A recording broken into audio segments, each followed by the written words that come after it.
இங்கே வந்து சேர்ந்த பிறகு தான் ஒரு கம்பெனியில் எனக்கு ஜாப் கிடச்சிது சார். அந்த ஜாப்க்கு வந்து எனக்கு ஆல்மோஸ்ட் எல்லாமே முடிச்சுட்டாங்க. எனக்கு மண்டே வந்து ஜாயினிங் பண்ண மாதிரி இருக்குது. ஸோ நான் ரொம்ப ரொம்ப கஷ்டத்தில் இருக்கும்போது இந்த பிளாட்ஃபார்ம் தான் எனக்கு வந்து கை கொடுத்தது.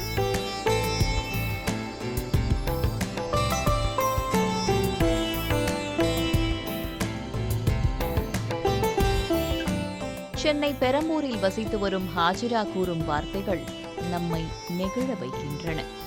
திருமணமான பிறகு தனது குடும்பச் சூழல் காரணமாக வேலைக்கு செல்ல வேண்டிய கட்டாயம் அவருக்கு.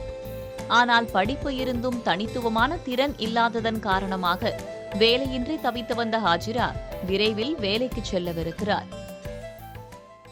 இந்த மாதிரி கார்ப்பரேஷனில் வந்து நம்ம முதலமைச்சர் அவங்க சார் வந்து இந்த மாதிரி கார்ப்பரேஷனில் ஃப்ரீ கோர்ஸ்லாம் சொல்லி அப்ளை கொடுத்துருக்காங்க அப்படின்னு சொல்லி அவங்க மூலயமா இங்கே வந்து பியூட்டிஷியன் இருக்குது, ட்ரைலரிங் இருக்குது. பட் வந்து எனக்கு கம்ப்யூட்டர் கோர்ஸ் தான் வந்து படிக்கணும்னு ஆசையாக இருந்துச்சு. அதே மாதிரி நான் கம்ப்யூட்டர் வந்து சேர்ந்தேன் சார். இங்கே வந்து சேர்ந்த பிறகு தான் ஒரு கம்பெனியில் எனக்கு ஜாப் கிடச்சிது சார். சென்னை மாநகராட்சியின் கடந்த பட்ஜெட்டின் போது அறிவிக்கப்பட்ட திட்டம்தான் மகளிர் முன்னேற்றத்திற்கான தொழிற்பயிற்சி.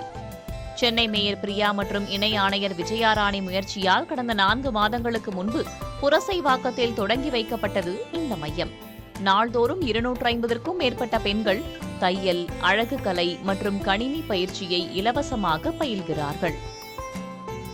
இப்போ நான் சிங்கிள் பேரண்ட்டு. என்னோடய பொண்ணு வளர எனக்கு வந்து ஆஃபீஸ் போயிட்டு அந்த டைமிங் இது மேனேஜ் பண்ண முடியல. ஸோ சொந்தமாக ஏதாவது ஒன்று பண்ணணும் அப்படின்றது வந்து என்னோட ஒரு ஆசை. அதில் பியூட்டிஷியன் கோர்ஸ் வந்து கற்றுட்டு நல்ல பெஸ்ட்டாக வரணும் அப்படின்ட்டு. அப்போது இந்த கோர்ஸ் பற்றி எனக்கு வந்து சொன்னாங்க என்னோடய மகளிர்குள்ளேருந்து. ஸோ அது வந்து நான் இப்போ கற்றுக்கிட்டு நிஜமாகவே வந்து இந்த ஒரு ட்ரைனிங் வந்து சூப்பராக இருந்தது. ஏன்னா ஜீரோ நாலேஜோடு நான் வந்தேன். என்ன பியூட்டிஷியன்னா என்னன்றது எனக்கு அவ்வளோ தெரியாது. ஏதோ தான் இங்கே வந்து பார்த்திங்கன்னா இப்போ என்னோட மென்டார் வந்து சூப்பராக எடுத்து கொடுத்துருக்காங்க.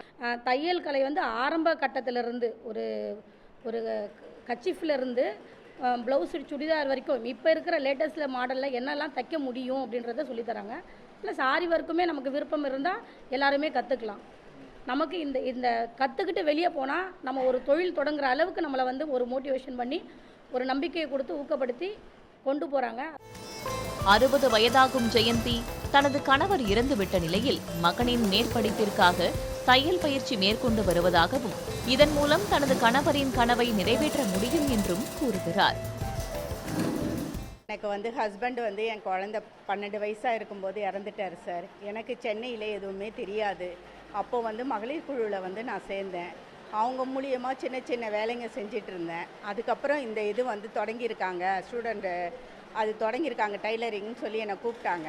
சரி நானும் வந்தேன். எனக்கு இது ரொம்ப பெனிஃபிட்டாக இருந்தது. எம்ப்ராய்டிங் கற்றுக்கிட்டேன், டைலரிங் கற்றுக்கிட்டேன், பெரிய ஆரிய ஒர்க்கு 3மே கற்றுக்கிட்டேன். மகளிர் வாழ்வில் ஏற்றம் தரும் தொழில் பயிற்சி சென்னை மாநகராட்சி பள்ளிகளில் பயிலும் மாணவ மாணவியருக்கும் வழங்கப்பட்டால் கல்வியோடு தன்னம்பிக்கையுடன் திறன்களை பெருக்க பெரும் உதவியாக இருக்கும். 3 மாதம் பயிற்சி முடிந்து சான்றிதழோடு ஊக்கத்தொகை மற்றும் வேலைவாய்ப்பு பெருக்குவதற்கான திட்டங்களும் ஆலோசனைகளும் மகளிர் சுய உதவிக்குழு பெண்களுக்கு வழங்கப்படுகிறது. இங்கு தொழிற்பயிற்சி மேற்கொண்டு வரும் ஒவ்வொரு பெண்களிடமும் சென்று தனித்தனியாக பேசினால் அவர்கள் வேலை பார்ப்பதன் அவசியத்தை நம்மிடம் எடுத்துரைக்கிறார்கள். இந்த காலகட்டத்தில் பெண்கள் சுய தொழில் பார்ப்பதுதான் அவர்களுடைய சுயமரியாதைக்கு ஏற்றம் தருவதாக அமைகிறது. இன்னமும் மாநகராட்சியில் 500க்கும் மேற்பட்ட பெண்கள் பதிவு செய்து தொழிற்பயிற்சிக்காக காத்து கொண்டிருக்கிறார்கள். புதிய தலைமுறைக்காக ஒளிப்பதிவாளர் சிவராஜுடன் செய்தியாளர் பாலவெற்றிவேல், நவநீத கிருஷ்ணன்.